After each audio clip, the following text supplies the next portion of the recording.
बिस्मिल्लाहिर्रहमानिर्रहीम। अस्सलाम वालेकुम व्यूअर्स, इन्फो उस्ताद यूट्यूब चैनल में खुश आमदीद। व्यूअर्स, अगर आप पाकिस्तान आर्मी में फ़ीसर भर्ती होना चाहते हैं और पाकिस्तान आर्मी को एज अ सेकंड लेफ्टिनेंट के तौर पे ज्वाइन करना चाहते हैं तो आपको ये बताता चलूँ कि 153 PMA लॉन्ग कोर्स की रजिस्ट्रेशन चल रही है। आप अप्लाई कर सकते हैं। कौन कौन से कैंडिडेट्स अप्लाई कर सकते हैं और अप्लाई करने का तरीक़ाकार क्या होगा जानते हैं इस वीडियो में। आगे बढ़ने से पहले अगर आप चैनल पर नए हैं तो चैनल को सब्सक्राइब कर लें, वीडियो को लाइक और शेयर कर लें। जी तो ये डिटेल जानने के लिए आपको joinpakarmy.gov.pk की वेबसाइट पर आ जाना है। जैसे कि मैं आ चुका हूँ, आपकी स्क्रीन पर ये वेबसाइट नज़र आ रही है। इसको नीचे स्क्रॉल कर लेना है। यहाँ पर आपको 153 PMA लॉन्ग कोर्स की एडवर्टीज़मेंट और इसकी जो डिटेल और अप्लाई करने का लिंक मिल जाएगा। यहाँ पर आपको ये बताता चलूँ कि साल में 2 दफ़ा इसकी रजिस्ट्रेशन होती है PMA लॉन्ग कोर्स की, एक अप्रैल के महीने में और दूसरी अक्टूबर के महीने में।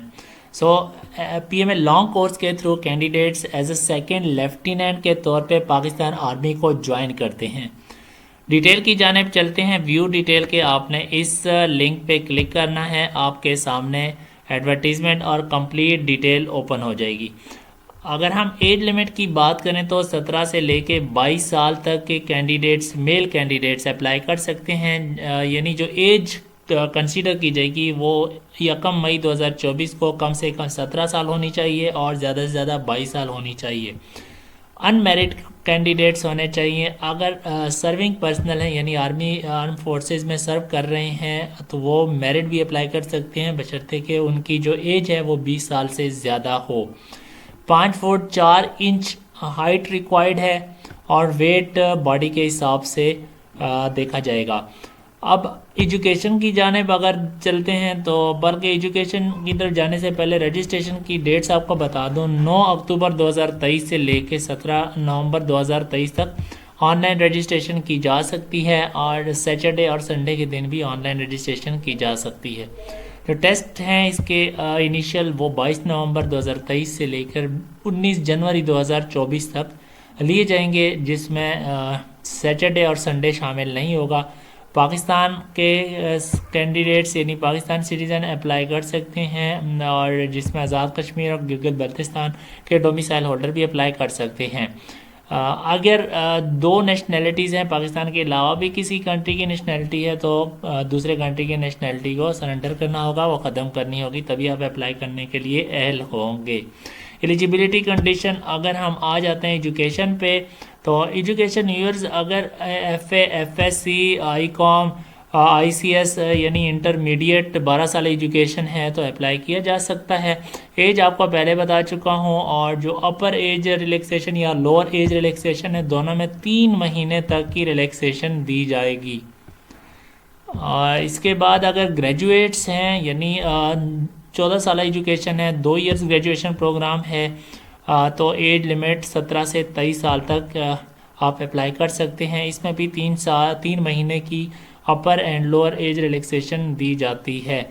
अगर आप पाकिस्तान आर्मी के सर्विंग पर्सनल हैं तो आप 17 से 23 साल तक अप्लाई कर सकते हैं। ग्रेजुएट्स विद 4 इयर्स ग्रेजुएशन, अगर 4 साल ग्रेजुएशन की है यानी BS BA BB ऑनर वगैरह प्रोग्राम किया है तो एज लिमिट 24 साल तक आपको मिल जाती है। 17 से 24 साल तक अप्लाई कर सकते हैं और इसमें जो 3 मंथ्स हैं वो एज रिलैक्सेशन शामिल नहीं है। सर्विंग आर्मी सोल्जर्स हैं यानी सिपाही के तौर पे सर्व कर रहे हैं तो आप 17 से 25 साल तक अप्लाई कर सकते हैं। यहाँ पर आपको बता दूँ ये जो सेकंड शिक में मैंने बताया ये सिर्फ पाकिस्तान एयरफोर्स और नेवी वाले अगर वो ग्रेजुएट्स हैं तो 17 से 23 साल तक अप्लाई कर सकते हैं। बाकी जो आर्मी पर्सनल हैं, जो सोल्जर्स हैं, वो 25 साल तक अप्लाई कर सकते हैं। और यहाँ पे अगर मार्क्स की बात करें तो जिन्होंने FA किया है या FSC की है तो उनके कम से कम 55% मार्क्स FA FSC में या ICS या इक्विवेलेंट जो डिग्री है उसमें होने ज़रूरी हैं। अगर बैचलर किया है, ग्रेजुएशन की है 2 साल या BA BSc ऑनर किया है तो देन 60% मार्क्स आपके होने चाहिए ग्रेजुएशन में। और अगर आपके 50% मार्क्स हैं इंटर में तो तब भी आप अप्लाई कर सकते हैं PMA लॉन्ग कोर्स के लिए। सर्विंग आर्मी सोल्जर्स के अगर 50% मार्क्स हैं तो अप्लाई कर सकते हैं। जो मार्कशीट्स हैं, सर्टिफिकेट हैं, वो जिन कैंडिडेट्स को डुप्लीकेट सर्टिफिकेट इशू किए गए हैं मैट्रिक, इंटरमीडिएट या ग्रेजुएशन में, तो उनको अपने जो कंट्रोलर एग्जामिनेशन है, यूनिवर्सिटी बोर्ड जो भी है वहाँ से वेरीफाइड करने होंगे। यहाँ पर आपको ये बता दूँ कि जो ए लेवल कैंडिडेट्स हैं एग्रीगेट जिनका 60% है वो भी अप्लाई हो सकते हैं और इनको इक्वलेंसी सर्टिफिकेट की ज़रूरत नहीं पड़ेगी। और यहाँ पर आपको ये बता दूँ कि जो कैंडिडेट्स एफएससी पार्ट 2 में हैं यानी सेकंड ईयर में हैं तो और फर्स्ट ईयर में 60% से अबव मार्क्स उन्होंने हासिल किए हैं तो वो भी अप्लाई कर सकते हैं, लेकिन उनको होप सर्टिफिकेट अपने इदारे की जानिब से कॉलेज की तरफ से बनवाना होगा जिस पे ये मेंशन होगा कि आप सेकंड ईयर में पार्ट 2 में 60% यानी ओवरऑल मिला के 60% नंबर हासिल कर लेंगे तो तब आप अप्लाई कर सकते हैं होप सर्टिफिकेट पे।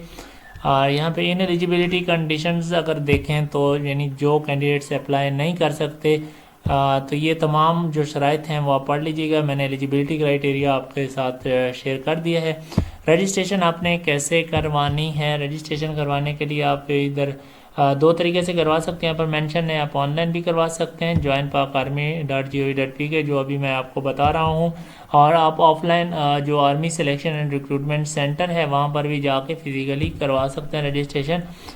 जो डॉक्यूमेंट्स हैं अपने तमाम वो आपको साथ में लेके जाने हैं। अगर आप ISSB एक दफ़ा दिया हुआ है और रिजेक्टेड हैं या सिलेक्टेड व्हाट्सएवर जो भी आपके पास लेटर है ISSB का उसकी फ़ोटोकॉपी भी साथ में लेके जानी होगी। 20 से 30 नवंबर 2023 तक आपने फिर अपीयर होना होगा आर्मी सिलेक्शन सेंटर में अगर आपने पहले ISSB दी है और नॉट सिलेक्टेड हैं तो। ठीक है जी। अब यहाँ पर टेस्ट की बात करें तो यार इसके इनिशियली एक टेस्ट होता है जिसमें 5 चीज़ें 4 फेजेस 4 मॉड्यूल पर मुश्तमिल होता है। कंप्यूटर पे आपका टेस्ट होता है रिटन और इंटेलिजेंस, और इसके बाद जब आप इसको पास कर लेंगे रिटन इंटेलिजेंस का जो टेस्ट है उसमें जो सब्जेक्ट होंगे वो इंग्लिश, मैथ्स, पाक स्टडी, इस्लामियात और जनरल नॉलेज के MCQs होंगे और साथ में वर्बल नॉन वर्बल का इंटेलिजेंस टेस्ट भी होगा। ये जब आप क्लियर कर लेंगे, क्लियर करना ज़रूरी है। इसके बाद मेडिकल एग्जामिनेशन होगा, इनिशियल मेडिकल होगा आपका और फिज़िकल होगा, फिज़िकल टेस्ट। जब इनको क्लियर कर लेंगे तो उसके बाद आपका ISSB जो टेस्ट है 4 दिनों पर मुश्तमिल यानी फ़िज़िकल टेस्ट के बाद इंटरव्यू, इनिशियल इंटरव्यू होगा। इंटरव्यू के बाद आपका ISSB टेस्ट कंडक्ट किया जाएगा। यहाँ पर आपको ये बता दूँ कि जो फिज़िकल टेस्ट है इनिशियली उसमें 1.6 किलोमीटर की दौड़ होगी, 8 मिनट में करनी होगी। पुशअप 15 2 मिनट में करने होंगे।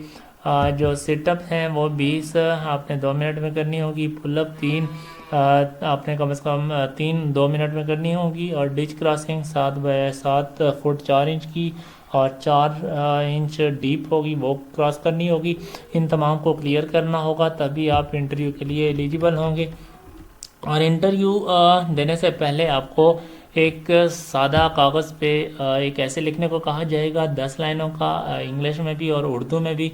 देन आपका फर्दर इंटरव्यू कंडक्ट किया जाएगा जो कि साइकोलॉजिस्ट भी वहाँ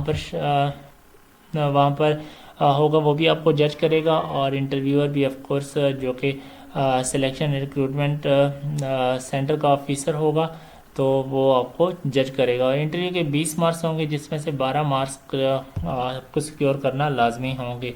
जो टॉपिक है ऐसे का वो उसी वक्त आपको दिया जाएगा, ठीक है, before interview on the same day.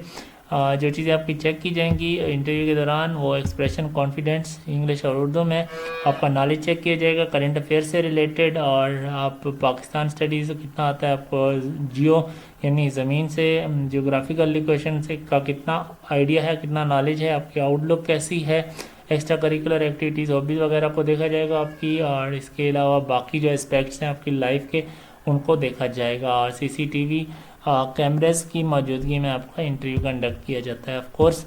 और इसके बाद फर्दर आपका फाइनल जो सिलेक्शन के लिए से पहले आपका ISSB होता है। ISSB जब आप क्लियर कर लेते हैं तो और देन फाइनल सिलेक्शन आपकी GHQ करता है। GHQ सिलेक्शन करने के बाद आपकी 2 साल की पाकिस्तान मिलिट्री एकेडमी काबुल में 2 साल की ट्रेनिंग होती है। यहाँ पर अब आपको बता दूं कि जो डॉक्यूमेंट्स आपको चाहिए होते हैं अप्लाई करने के लिए candidates will deposit following documents. अच्छा, ओरिजिनल जो सर्टिफिकेट्स हैं तमाम वो आपको चाहिए होंगे, अगर वो सर्टिफिकेट है तो वो भी ओरिजिनल में। और इसके अलावा detail marksheet, matric, FFSC equivalent, 18 साल मतलब जो नेशनल आइडेंटिटी कार्ड है वो आपको चाहिए होगा, अपडेटेड जो नेशनल आइडेंटिटी कार्ड है। आइडेंटिटी कार्ड नहीं है तो कंप्यूटराइज्ड फॉर्म भी along with guardian computerise national मतलब वालिद मदर का शनाख्ती कार्ड भी चाहिए होगा, ओरिजिनल गार्डियन कंप्यूटराइज। अच्छा, 1 set of attested photocopy का एक सेट, तमाम डॉक्यूमेंट्स की फ़ोटो कापी अटेस्टेड होनी चाहिए, एक सेट वो लेके जाना है। 3 पासपोर्ट साइज़ जो फ़ोटोज़ हैं फ्रंट एंड बैक से टेस्ट होनी चाहिए, प्रिंसिपल या क्लास 1 गजेटेड ऑफिसर से। और इसके बाद नॉट रिकमेंडेड का लेटर अगर आपका SSB का है तो वो भी आप लेके जाएंगे। पर ये मेंशन है ओल्ड नेशनल आइडेंटिटी कार्ड, जो पहले वाले ID कार्ड थे बगैर चिप वाले, वो काबिल कबूल नहीं होंगे। सो ईयर्स अप्लाई करने के लिए यहाँ पर नीचे बटन है ज्वाइन नो का, ज्वाइन नो के इस बटन पे आपने क्लिक करना है तो आपके सामने फॉर्म आ जाएगा, रजिस्ट्रेशन फॉर्म आपके सामने ओपन हो जाएगा। जी तो यार ये तमाम जो फॉर्म है इसमें जितनी भी फील्ड्स हैं मैंडेटरी कंपलसरी वो आपने फ़िल करनी है, और फिल करने के बाद आपने नेक्स्ट करके प्रोसीड करना है। और जब नेक्स्ट करके इस तरह तमाम फिल कर लेंगे सबमिट करना है। सबमिट करने के बाद आपको डेट एंड टाइम, आपको जो स्लिप इशू कर दी जाएगी उस पर डेट मेंशन होगी आपके टेस्ट की, इनिशियल टेस्ट की, और टाइम भी मेंशन होगा, टेस्ट सेंटर भी मेंशन होगा, यानी जो भी आपने यहाँ से SNRC सेलेक्ट किया होगा, आर्मी सिलेक्शन रिक्रूटमेंट सेंटर, तो उस दिन पे आपने टेस्ट के लिए चले जाना है। कंप्यूटर का इस्तेमाल आपको आना चाहिए क्योंकि टेस्ट आपका कंप्यूटर पर लिया जाएगा।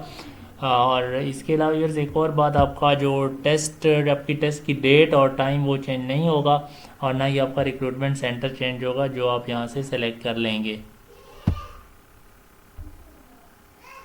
अच्छा, आप अगर अपना जो स्टेटस है वो चेक करना चाहते हैं या इसके अलावा आप जो एग्ज़ाम की जो स्लिप है अपना रोल नंबर स्लिप वो निकालना चाहते हैं तो यस वो आप यहाँ से ये मेन पेज पे चेक स्टेटस का आपको लिंक नज़र आ रहा है, इस पर क्लिक करेंगे। तो यहाँ पे एग्ज़ाम स्लिप भी आप यहाँ से दोबारा निकाल सकते हैं। एक तो ये जब रजिस्ट्रेशन आप कर लेंगे तो आपके एंड में आपके सामने आ जाएगी एग्ज़ाम स्लिप, अगर आपसे वो मिस हो जाती है तो आप यहाँ से भी फाइंड कर सकते हैं, उसको प्रिंट करवा सकते हैं। सिंपली आपने करना क्या है, अपना CNIC नंबर 13 इंचों पर मुश्तमिल इंटर करना है, फादर का CNIC इंटर करना है, और यहाँ जो कैप्चा आपको कोड नज़र आ रहा है ये यहाँ पे इंटर करना है और सबमिट कर देना है। तो आपके सामने आपकी जो रोल नंबर स्लिप है, एग्ज़ाम स्लिप है, वो दोबारा से आ जाएगी, उसको प्रिंट करवा लीजिएगा। और मतलब जो डेट है उस डेट को टाइम पे सेंटर में जाके टेस्ट के लिए अपीयर हो जाएं।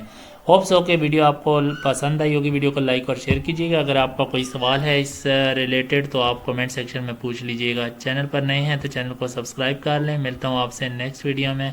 अल्लाह हाफिज़।